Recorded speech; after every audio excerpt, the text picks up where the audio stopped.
Nigel Farage's Reform UK is 6 points ahead of Labour in a new poll in a blow to Sir Keir Starmer. The survey by Find Out now puts the insurgent party on 29%, unchanged from the week before, with Labour down 2 points on 23%. Reform is 8 points ahead of the Tories on 21%, up 3 points from the previous week. The Lib Dems are on 12%, while the Greens are on 9%, both down 1, in the poll of 3,421 British adults carried out yesterday.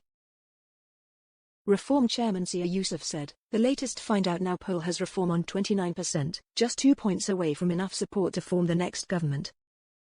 Reform MP Rupert Lowe added, "Reform 6 points clear.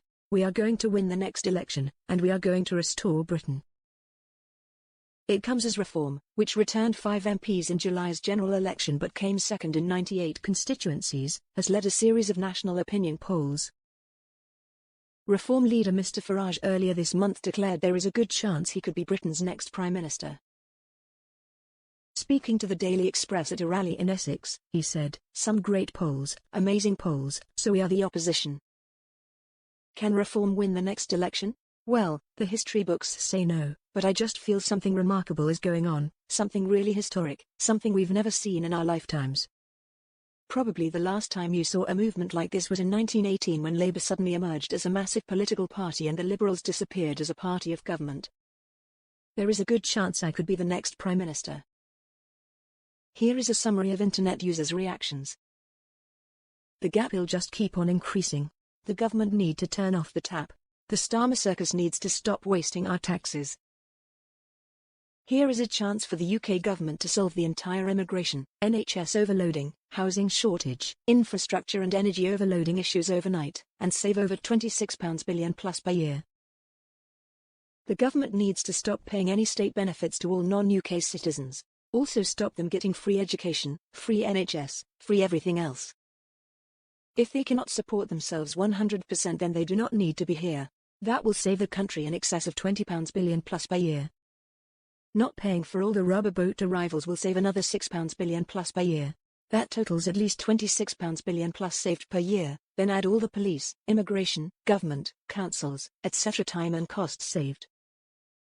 Change the law so that all non-UK citizens must have full health insurance to visit and work in the UK, except for NHS directly employed full-time workers. Wake up and smell the coffee, Starmer and company. Only 4 years and 5 months left. TikTok. So far, it's all just more smoke, mirrors, and BS from a failing UK government desperately trying to convince us that they are doing things right.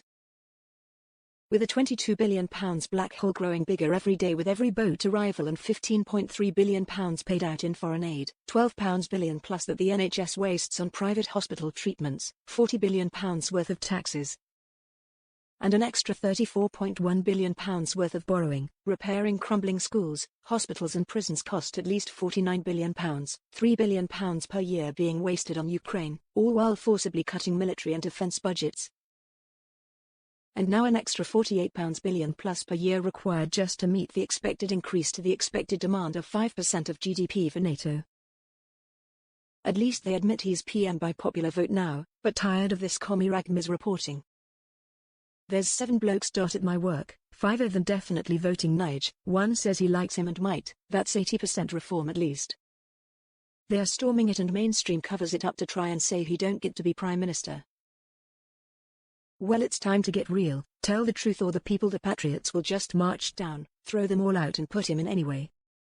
Some inconvenient facts that Labour supporters, Ramonas and those implacable Farage haters on here prefer not to hear. In the 2014 EU parliamentary election, UKIP obtained the highest number of votes and won the most MEP seats. The majority of voters voted for Brexit in the 2016 referendum. The majority of voters voted for Brexit supporting parties in the 2017 general election. The majority of voters voted for Brexit supporting parties in the 2019 EU parliamentary election. In the 2019 general election, Boris J was returned with a majority of 80 on the promise of delivering Brexit. And lastly, in this general election, 72.8% of the voters voted for parties who pledged in their manifestos not to rejoin the EU. The British electorate have repeatedly voted for Nigel Farage's inspired Brexit policies. Yet despite the British electorate repeatedly voting for Farage's policies, his opponents felt entitled to ignore these democratic decisions and tried to prevent these policies from being implemented. So just what anti-democratic lengths will this mob go to when Farage wins the 2029 general election?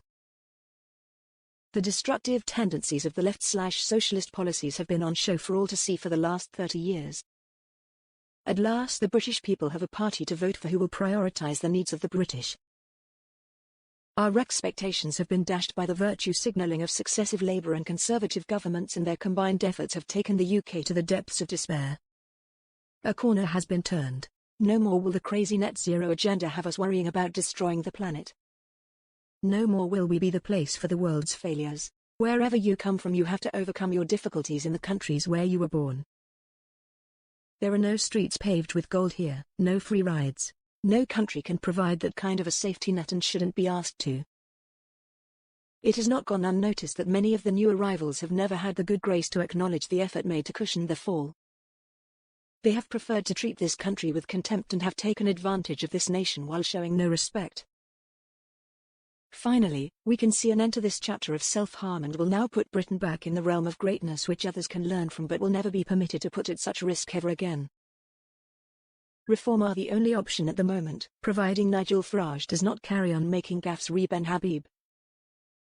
Tommy Robinson or UKIP, because UKIP are getting a very large amount of support now with their no-nonsense policies and direct talk with the British people. My vote is still with Reform, providing.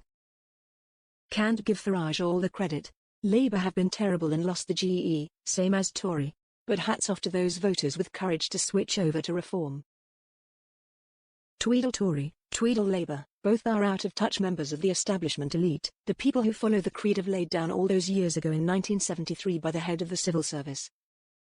Britain's first year of being ruled by what became the EU, that the job of government is to manage Britain's decline.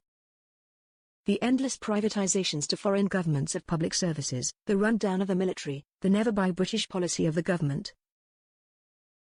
The barely disguised contempt for British manufacturing, the all but overt hatred for our history and heritage, our shameful and wretched, and costly, £550 billion net over 47 years, supine relationship with the EU. And now the totally unnecessary net zero obsession to speed up our transition to some kind of third world wasteland. Woke and all its attendant dangers, critical race theory, a steadfast refusal to accept biology for what it is, simply compound all of this. Add into all of that the view openly expressed by the elite that those of us who do not sign up to this hateful divisive agenda are deplorables. Thugs, ignorant bigots, too stupid to know what is good for us, and what have you got? Time to support Reform. Not perfect, but in just about every meaningful way for any one of us who has to work to put food on the table. Who rather likes our country and its traditions, enjoys living a first world lifestyle, just the basics, electric light, a car or van in the drive, running water, meat and 2 veg for Sunday lunch, a home of our own. Reform is our best choice. I just don't think the left understand freedom, the most important thing we all have or had in our democratic countries, and first and foremost for me is free speech. Once you start eroding or erasing those freedoms, we may as well be living in cages. Some may be living in gilded cages, but still they are cages. I think this could also be why so many young people are turning to the right, because they have never really known freedom as most of us have. And when they find out the real truth of our history as opposed to the left-wing indoctrination version, all hell will break loose. From a little acorns mighty oaks grow, Reform are growing in support on a daily basis. I'd like to thank Labour on behalf of all Reform members and supporters.